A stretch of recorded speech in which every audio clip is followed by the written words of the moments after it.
Hi friends, അസ്സാം വലൈക്കും. Welcome to my YouTube channel Mamoos Thekkan. അപ്പം നിങ്ങൾ കരുതി കാണും ഇതെന്താ ഇങ്ങനെ മേശപ്പുറത്തെല്ലാം വെച്ച് പഴം അവല് തേങ്ങയൊക്കെ വെച്ച് നിരത്തിയിട്ടുള്ളത് എന്നല്ലേ.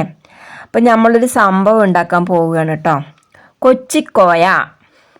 അപ്പോൾ ഈ കൊച്ചിക്കാരുടെ കോയയാണോ അതൊന്നും ചോദിച്ചാൽ എനിക്ക് അറിഞ്ഞുകൂടാ. കൊച്ചിക്കോയ എന്ന് പറഞ്ഞ് യൂട്യൂബിൽ കുറേ വീഡിയോസ് ഇങ്ങനെ കാണാറുണ്ട് കേട്ടോ. യൂട്യൂബിൽ മാത്രമല്ല ഇൻസ്റ്റാഗ്രാമിലും ഒക്കെ കണ്ടിരുന്നു. അപ്പോൾ അതിൽ ഇഷ്ടപ്പെട്ടൊരു വീഡിയോ എടുത്ത് അതേപോലെ ഞാനൊന്ന് ട്രൈ ചെയ്ത് നോക്കിയതാണ്. സംഭവം അടിപൊളി കേട്ടോ. അപ്പോൾ നമ്മളെ പോലെ സാധാരണക്കാർക്കൊക്കെ പെട്ടെന്ന് ഉണ്ടാക്കാൻ പറ്റിയ ഒരു ഐറ്റം, നല്ല ഹെൽത്തി ആയിട്ടുള്ളതുമാണ്. അപ്പോൾ ഇത് അധികം മലബാർ സൈഡ്, അതായത് കാസർഗോഡ്, കണ്ണൂർ, കോഴിക്കോട് ആ ഭാഗങ്ങളിലുള്ളവരാണ് ഇത് അധികം ഉണ്ടാക്കുന്നത് എന്നാണ് പറയുന്നത് കേട്ടോ. അപ്പം ഞാനിതൊക്കെ ആദ്യമായിട്ട് അറിയുന്നത്, പക്ഷേ എല്ലാം നമ്മുടെ വീട്ടിലുള്ള സംഭവങ്ങൾ തന്നെയാണ്. അപ്പം ഞാനിതിനെടുത്തിട്ടുള്ള സാധനങ്ങൾ എന്തൊക്കെയാണ് വെച്ചാൽ, ചെറുപഴം എടുത്തിട്ടുണ്ട് കേട്ടോ. അപ്പോൾ നല്ല മധുരമുള്ള പഴമായിരിക്കണം, പൂവൻ പഴം ആയിരിക്കണം കേട്ടോ. അപ്പോൾ ഇത് എനിക്കിന്ന് കിട്ടിയത് പൂവൻ പഴമൊന്നും അല്ല, സാധാ പഴം തന്നെയാണ്. അതിനുശേഷം അവിലുണ്ട്, പിന്നെ കുറച്ച് ഇഞ്ചി നീര്, കുറച്ച് നാരങ്ങ നീര്, പിന്നെ കുറച്ച് ചെറിയുള്ളി നല്ലപോലെ ചതച്ചെടുത്തത്, പിന്നെ തേങ്ങാപ്പാലാണ് വേണ്ടത്. ഇവിടെ തേങ്ങ ഇല്ലാത്തത് കൊണ്ട് ഞാൻ പാക്കറ്റ് പാലാണ് കേട്ടോ എടുത്തിട്ടുള്ളത്. അപ്പോൾ തേങ്ങാപ്പാലാണ് ഒന്നും കൂടി ടേസ്റ്റ് ഉണ്ടാവുക എന്നാണ് എല്ലാ വീഡിയോസിലും പറയുന്നത്. അതില്ലെങ്കിൽ കവർ പാലും നമ്മൾക്ക് സാധാ പാലും ഉപയോഗിക്കാമെന്ന് പറയുന്നുണ്ട് കേട്ടോ. അപ്പോൾ ഞാൻ ഇന്ന് പാക്കറ്റ് പാലാണ് എടുത്തിട്ടുള്ളത്.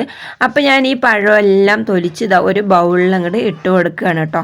അതിന് ശേഷം ഇതുപോലെ ഒരു കടകോല് വെച്ചിട്ട് അങ്ങോട്ട് കുത്തിയെടുക്കുകയാണ്. അപ്പോൾ ഇത് മിക്സിൻ്റെ ജാറിലൊന്നും ഇട്ടിട്ട് നമ്മൾ അടിക്കുകയൊന്നും വേണ്ട. നല്ല പഴുത്ത പഴമായതുകൊണ്ട് തന്നെ ഇതുപോലെ ഇങ്ങോട്ട് കുത്തിയെടുത്താൽ മതി. പിന്നെ മധുരത്തിന് ആവശ്യമായിട്ട് ഞാൻ ശർക്കരയാണ് ഇവിടെ എടുത്തിട്ടുള്ളത്. നമ്മൾക്ക് പഞ്ചസാര വേണമെങ്കിൽ അതും ചേർത്ത് കൊടുക്കാം കേട്ടോ. അപ്പോൾ ഞാനിവിടെ ശർക്കരയാണ് ഇതിൽ എടുത്ത് വെച്ചിട്ടുള്ളത്. അപ്പോൾ ഇത് നല്ല പോലെ ഒന്ന് ഉടച്ചെടുക്കുന്നുണ്ട്. അപ്പോൾ നിങ്ങളൊക്കെ ഇത് ഉണ്ടാക്കുകയാണെങ്കിൽ നല്ല നാനിപ്പൂവിനില്ല, നല്ല പഴുത്ത പൂവമ്പഴം ചേർത്താൽ മതി കേട്ടോ. അപ്പോൾ ഇത് പഴം മാറിയത് കൊണ്ട് ഒരു ചെറിയ ടേസ്റ്റ് വ്യത്യാസമുണ്ട്, എന്നാലും അടിപൊളിയായിട്ടുണ്ട് കേട്ടോ. അതിനുശേഷം ഞാൻ ചെറുതാക്കി നല്ലോണം ഉടച്ചൊക്കെ വെച്ചിരുന്ന ശർക്കരയുണ്ട്, അതും കൂടെ ഇട്ട് കൊടുത്തിട്ട് നല്ലപോലെ ഒന്ന് അതുപോലെ ഒന്ന് കടഞ്ഞെടുത്തു കേട്ടോ. ശേഷം ചെറുതായി മുറിച്ച് അരിഞ്ഞ് വെച്ച് നല്ലോണം ചതച്ചെടുത്ത ചെറിയുള്ളിയും കൂടെ ഇട്ട് കൊടുക്കുന്നുണ്ട്. അപ്പോൾ ഈ സമയം നിങ്ങൾക്ക് എൻ്റെ വീഡിയോ കണ്ട് ഇഷ്ടമാണെങ്കിൽ ഒന്ന് മറക്കാതെ ലൈക്ക് ചെയ്യണേ. പുതിയ കൂട്ടുകാരൊക്കെ ഉണ്ടെങ്കിൽ ഒന്ന് കൂട്ടാകണം കേട്ടോ. പിന്നെ ഞാനിത് ഇഞ്ചി നീരും ലെമൺ ജ്യൂസും കേട്ടോ, അതായത് ചെറുനാരങ്ങൻ്റെ നീരും ഇഞ്ചി നീരും കുറച്ചൊരു നുള്ളു ഉപ്പും കൂടെ ഇട്ട് കൊടുത്തിട്ട് വീണ്ടും നല്ലപോലെ ഒന്ന് ഇളക്കിയെടുക്കുകയാണ് കേട്ടോ. അപ്പോൾ ഒരു നുള്ളു ഉപ്പൊക്കെ നമ്മൾക്കിതിൽ ഇട്ട് കൊടുക്കണം. അപ്പോൾ ചിലർ ഏലക്കാപ്പൊടിയൊക്കെ ചേർക്കാറുണ്ട്, ഞാനിപ്പോൾ ഏലക്കാപ്പൊടിയൊന്നും ഇതിൽ ചേർത്തിട്ടില്ല. അതിനുശേഷം നല്ലപോലെ കാച്ചി തണുത്ത പാലാണ് കേട്ടോ ഞാൻ ചേർത്ത് കൊടുക്കുന്നത്.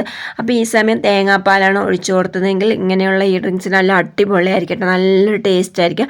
അപ്പോൾ ഞാൻ ഇങ്ങനെ കൈ വെച്ച് നല്ലപോലെ ഇങ്ങനെ കറക്കി അങ്ങോട്ട് എടുത്തിട്ടുണ്ട് കേട്ടോ.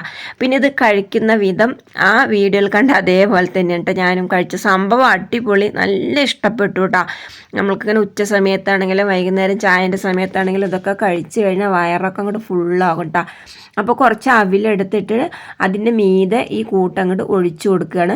അപ്പോൾ അവിലൊന്ന് നെയ്യിലിട്ട് വറുത്തെടുക്കുകയൊക്കെ ചെയ്യുക. ഞാനിപ്പോൾ അങ്ങനെയൊന്നും ചെയ്തിട്ടുള്ളത്, നല്ല പോലെ മുരിഞ്ഞ് കിടക്കുന്ന അവിൽ തന്നെയായിരുന്നു കേട്ടോ. അപ്പം ഞാൻ നെയ്യിലിട്ടിട്ട് അവിൽ വറുത്തിട്ടൊന്നുമില്ല.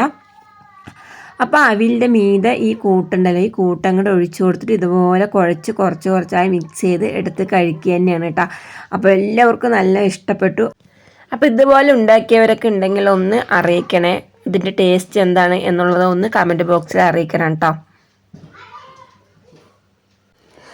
അപ്പോൾ കഴിക്കാത്തവരുണ്ടെങ്കിൽ ഒന്ന് ഇതുപോലെ ഉണ്ടാക്കി കഴിച്ച് നോക്കൂ കേട്ടോ, സംഭവം നല്ല കിടുവാണ്.